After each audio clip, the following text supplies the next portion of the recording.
Hey guys, welcome back. So today I want to show you the new Kel-Tec RDB. The RDB is a .556 caliber rifle, and of course it is a bullpup, and it does some things that are rather unique. Now, I know I have kind of a tenuous relationship in the past with Kel-Tec products. What's really cool about Kel-Tec as a company is that they've taken my criticisms in the past as constructive criticisms, and I've worked closely with them over the last year or so in following the development of this rifle and some of the other stuff that they're working on. And so I can say that Kel-Tec is one of those companies that realizes in the past they've had a few problems, and they're working diligently to improve their processes. They've become ISO 9001 certified, things like that. They've really made improvements that I've personally seen over the course of the last year or so. The RDB is kind of the latest manifestation of those improvements.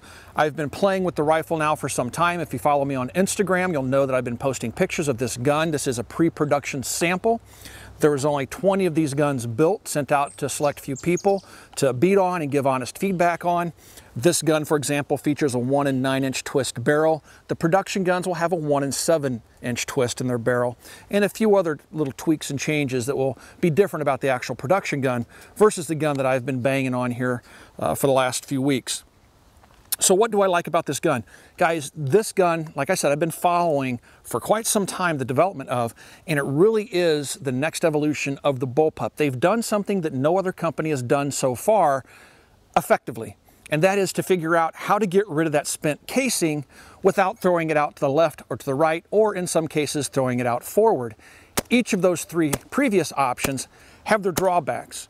Throwing out left or right means if you go from right shoulder to left shoulder, you have the possibility of the ejection port being right in your face. So that's not the best possible solution. Throwing things out the front, you run into issues of reliability and have complex mechanisms that rise the spent case up and then try to throw it out a small little chute. But guns like the FS2000 have done a very good job in doing that, although they've never really gained much in popularity either in the civilian marketplace or even in the military marketplace.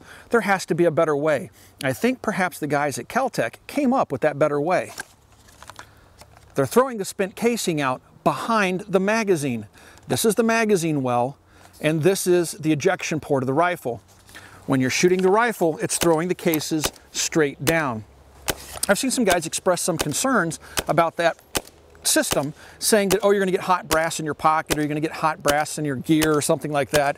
I mean, if you're wearing even the lightest of shirts, you're not gonna get burnt with any of the brass. At least I haven't with the brass coming out of the gun. I actually think it's rather ingenious, but what I also like about it is not only the location of the ejection, but how they've accomplished it. Internally, this gun is stupid simple. Now, this is just the first video in a series of videos I plan on doing with the RDB. I plan on banging on this gun quite a bit, doing a lot more tests with different types of ammo, different types of magazines and stuff like that. I just wanted to bring you guys along on one of my range trips out here to do some test firing with the gun, but also give you guys a look inside of it and comment about exactly what I think is so unique about this firearm. Let's take a look inside the rifle. First, you'll want to make sure the magazine's out of the gun, and you'll want to run the charging handle, which is right here. You can see how it extends. Run the charging handle a couple of times and make sure that there's no round in the chamber. You can manually lock the bolt to the rear by pulling the charging handle up and rotating it like an AEM5, for example. All right, so that has the bolt locked to the rear. Now, there are 2 pins that are required for taking the gun down for basic field stripping. A third pin back here can also be taken out to separate the upper and lower halves, but again, it's not necessary for field stripping of the rifle. I'm gonna go ahead and put the bolt home. I'm gonna pop these 2 pins out, all right? You can push the pins with your finger, and the pins will come out. There's 1 pin.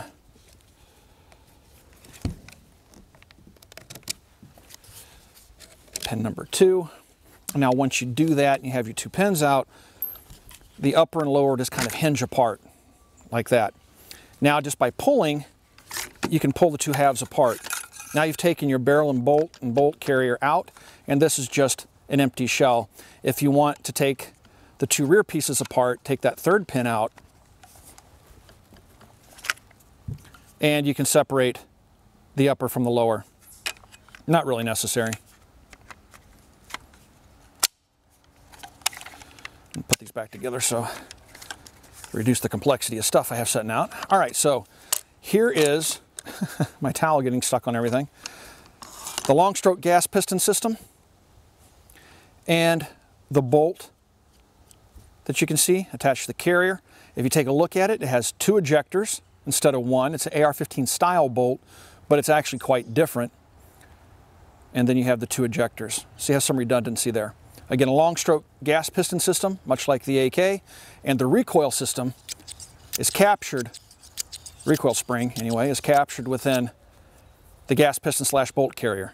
Extreme simplicity. I mean, that is a fully field stripped rifle. You can take the bolt and carrier apart by popping a pin out, taking your fire pin out, this just pulls forward. I'll show you more about that later. I'm getting my hands dirty already. You can easily clean your barrel. So that's what is amazingly simple in my opinion. Now you can also take the charging handle out and put it on the other side of the rifle. So you can move it back and forth from one side to the other. It also has an adjustable gas regulator here. It's very similar to the, what was the one? Not the RDB, but the RFB. It's very similar to the RFB in terms of its gas piston system. All right, so I'm gonna go ahead and put it back together, but before I do that, I just wanna show you how simple this really is in terms of operation.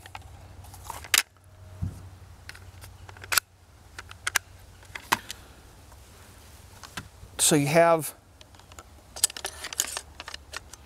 your bolt and carrier riding, and this is the hammer right here, riding like that. So the bolt simply comes to the rear, draws itself over the magazine, and then ejects the spent casing right behind the magazine before going forward again and picking up a next round and chambering it.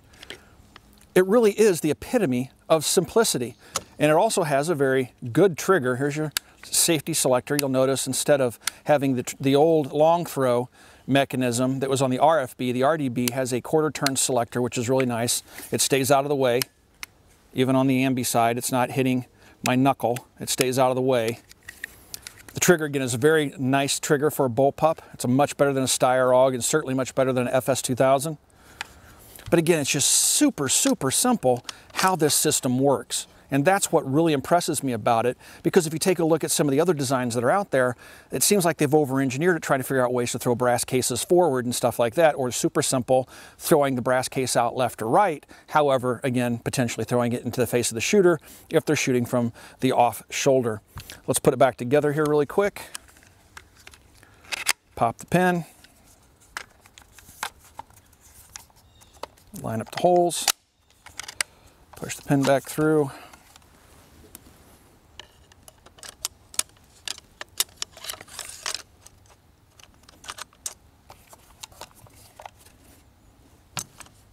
Just kind of hinge that down, turn this upside down.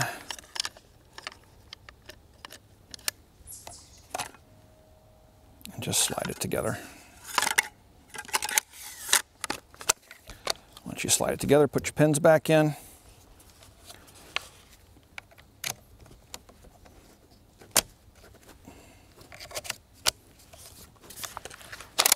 And the gun is ready to rock and roll. To load the RDB, all you have to do is take your magazine and, much like any other bullpup, stick it into the magazine well, which is just in front of the ejection port. Don't confuse the two, but it won't go in the wrong port. It will go right into the magazine well. All right, then all you're gonna have to do is grab the charging handle, which is reversible, pull to the rear, let it go. I hit the HK style locking recess, just push it down and it will chamber the next round. Selector lever right there. That's pretty much it. Now I do have an Aimpoint T1 Micro mounted to the rifle on an American Defense Manufacturing low mount. This one works just fine for me, gives me the proper cheek weld.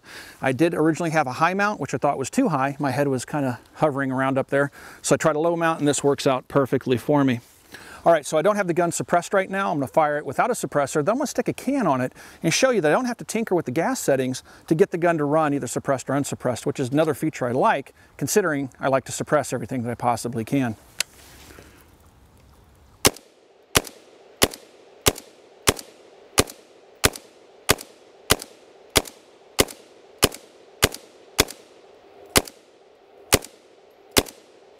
Now keep an eye on where the brass is going. You'll notice nothing's going in pockets or anything. It's making a nice little pile of brass down here.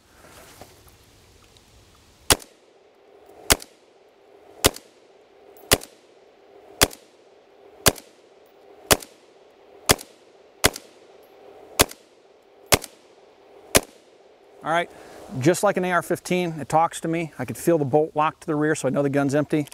Pull the trigger, dead trigger. To drop the magazine out, all I have to do is break my grip and go like that, and the magazine releases. PMags will fall free. These are Lancer 5s. They kind of want to fall free, but you got to have the gun perfectly flat, or you can strip it like you would a Tavor. So those controls are very familiar to me.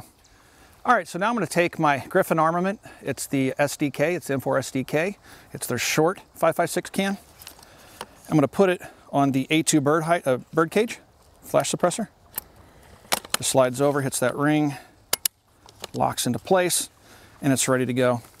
Now, I'm going to take my ears off. And this thing is surprisingly quiet, even with the K, which means short suppressor. I've not found that it rings my ears, although, again, if you want to be totally safe, if you're using a suppressor on a 5.56 rifle without subsonic ammunition, you probably should wear hearing protection. It's not 100% hearing safe, but it certainly seems that way to my deaf ears. All right, so I'm going to charge it. I have not tinkered with the gas system in any way whatsoever. And let's fire a few more rounds with the Griffin armament can on here.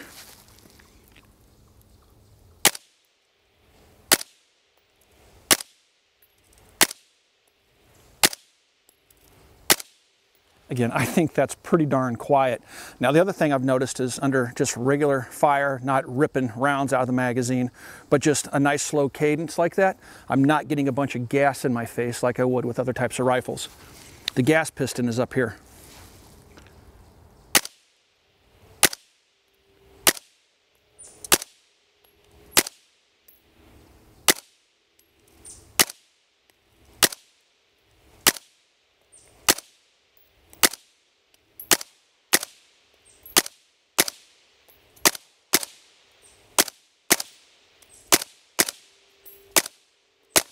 All right, again, I can tell it locked open, dead trigger. So once again, the gun's talking to me. It works very well suppressed. Not having to mess with the gas settings is definitely a plus. Now, it doesn't have like a simple 3-position gas selector. It's almost like infinitely adjustable. There are little detents and you can turn it in several rotations. You do want to adjust your gas setting when you first get the gun. The manual explains how to do that. But once set, I'm running it both suppressed and unsuppressed without having to mess with that gas regulator.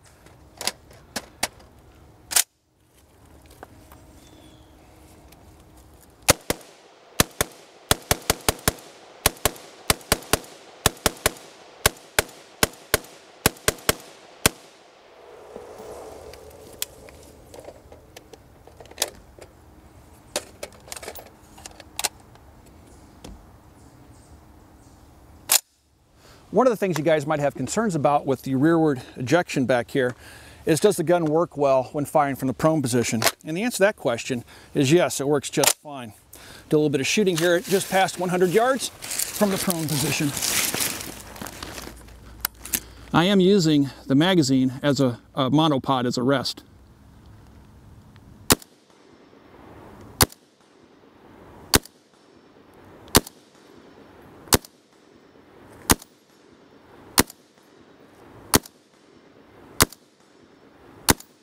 Now I'm applying quite a bit of downward pressure on the magazine. It's not causing any malfunctions of the firearm, which can be a concern at times.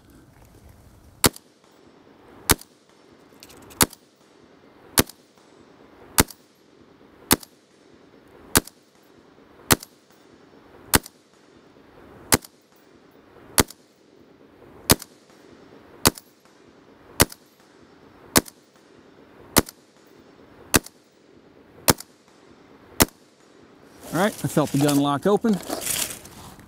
Dead trigger. Ugh. Yeah, that gun shoots really, really well from just about any position, including the kneeling position. Kneeling's not an issue. Obviously, you have plenty of room down there for the brass to make it past. So, yep, a lot of fun to shoot. I hope you guys enjoyed taking a first look at the new RDB from Kel-Tec. I'm going to continue my evaluation of the gun. I'm going to shoot it quite a bit more. I have well over 1,000 rounds to the gun. I took it down to Iraq Veterans Shoot just recently. Actually, I'm looking here at some rust that's on it. It was 2 days of a constant downpour, and I was inviting anybody and everybody to shoot the gun that wanted to. I've had, perfect reliability with the gun. It's running great with ZQI M855 ball and also Wolf Gold, which is the equivalent of M193 ball, which I pick up from LuckyGunner.com. So the gun's running great. I'll talk about the accuracy later. It seems like if I can see it, I can hit it. So the accuracy with the 1 and 9 barrel is really good. But again, the production guns are going to have a 1 and 7 barrel. So hopefully I can get my hands on one of those in the future so I can kind of compare the accuracy. The 1 and 7 obviously will be what everybody else will be able to get their hands on. The 1 and 9 won't be very, representative of what's going to be out there. But so far the gun's been running great. I can't complain. I love how I can shoot it suppressed and unsuppressed without messing around with the gas system. I like the controls of the gun. In the future, I'll talk about some of the things I like and, of course, dislike about the gun. There may be a few things that change in the final production model. We'll wait and see, and then I'll comment about them when I actually see those changes, if there are any. All right, guys, if you want to support the Military Arms channel, the best possible way to do that is to swing by and shop at Copper Custom. It's our online store. You can find us at coppercustom.com. I'll put a link down below. Also, if you haven't already, please check out Full30. It's full30.com. We've taken all the web's best firearms content creators out there and brought them under one roof, full30.com. Thanks again for watching, everybody. We'll talk to you guys soon.